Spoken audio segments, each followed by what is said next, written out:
Allusions in rabbinic literature to the biblical story of Daniel contain various expansions, elaborations and inferences beyond the text presented in the Book of Daniel. These stories are describing Jewish success in the diaspora, where it was important to emphasize Jewish wisdom and statecraft during periods of foreign domination in order to strengthen the sense of worth and ethnic pride of the Jewish people. Ancestry. According to rabbinical tradition, Daniel was of royal descent, and his fate, together with that of his three friends, Hananiah, Mishael, and Azariah, was foretold by the prophet Isaiah to King Hezekiah in these words, "And they shall be eunuchs in the palace of the king of Babylon." Isaiah chapter 39 verse 7. According to this view, Daniel and his friends were eunuchs, and were consequently able to prove the groundlessness of charges of immorality brought against them, which had almost caused the death at the hands of the king. It was said of Daniel, if he were in one scale of the balance and all the wise men of the heathens in the other, he would outweigh them all. Nebuchadnezzar admired Daniel greatly, although the latter refused the prophet divine honors, thus distinguishing himself favorably from his contemporary Hiram, who demanded honor as a god.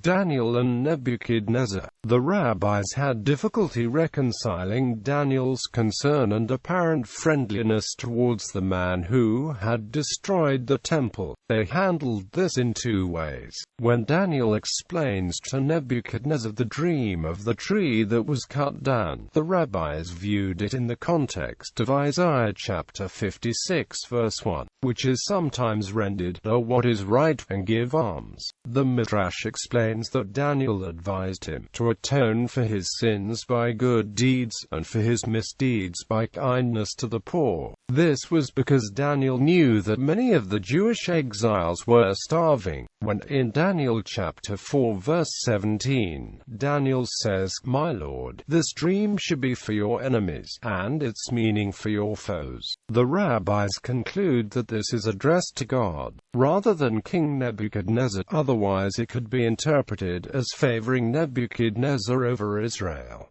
Nebuchadnezzar's idol, the fiery furnace. Daniel denied himself much in the matter of food, since he would not partake of the wine and oil of the heathens. Daniel was not forced, as were his three friends, to worship the idol which Nebuchadnezzar set up for the king, who well knew that Daniel would rather be cast into the fiery furnace than commit idolatry. Sent him away from Babylon so he would not be forced to condemn him. Furthermore, it was God's intention to cause the three men to be taken out of the furnace during the absence of Daniel, so that the rescue should not be ascribed to the merit of the latter. Angels. No names of angels are mentioned until the Book of Daniel, where Michael and Gabriel make their appearance. This led the rabbis to assert that the names of the angels were something that the returning exiles brought with them from Babylonia. Gabriel was believed to have been the angel who delivered Hananiah, Mishael, and Azariah from the fiery furnace.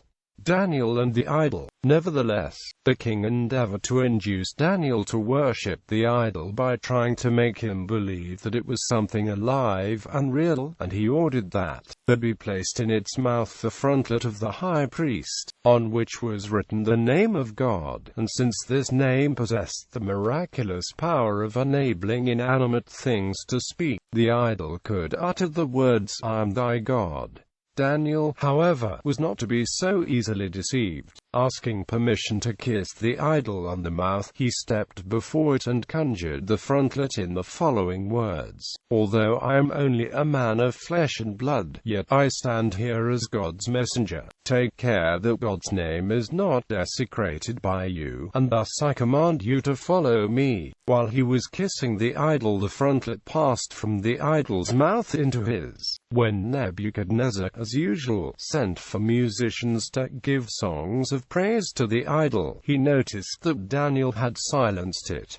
In the lion's den, Daniel's success at court naturally excited the envy and ill will of the Babylonians, who gathered in a mob and threatened the king and his house if he did not deliver Daniel to them. The king was powerless to resist, and the people took Daniel and threw him into a den with 7 famished lions.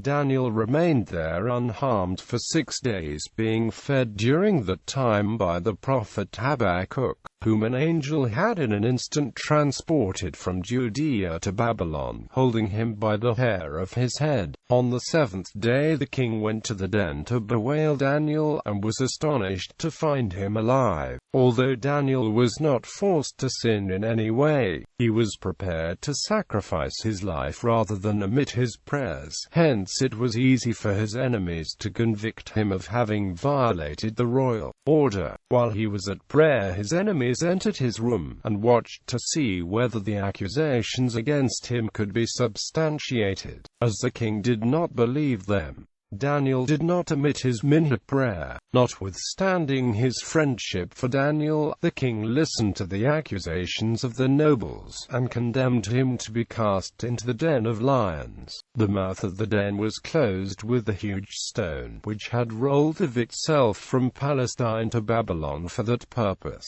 Upon this stone sat an angel in the shape of a lion, so that Daniel's enemies might not harass him. Daniel's enemies insisted that the lions were tame because they were not hungry, whereupon the king commanded that the accusers themselves spend a night with the beasts. As a result, the enemies of Daniel, numbering 122, with the wives and children, making a total of 366 persons, were torn by 1,469 lions. Although Daniel was no prophet, God held him worthy to receive the revelation of the destiny of Israel, even to the day of judgment, thus distinguishing him from his friends, the prophets Haggai, Zechariah, and Malachi, who had no visions. Daniel chapter 10 verse 7. Daniel, however, forgot the end revealed to him, after an angel had shown him everything.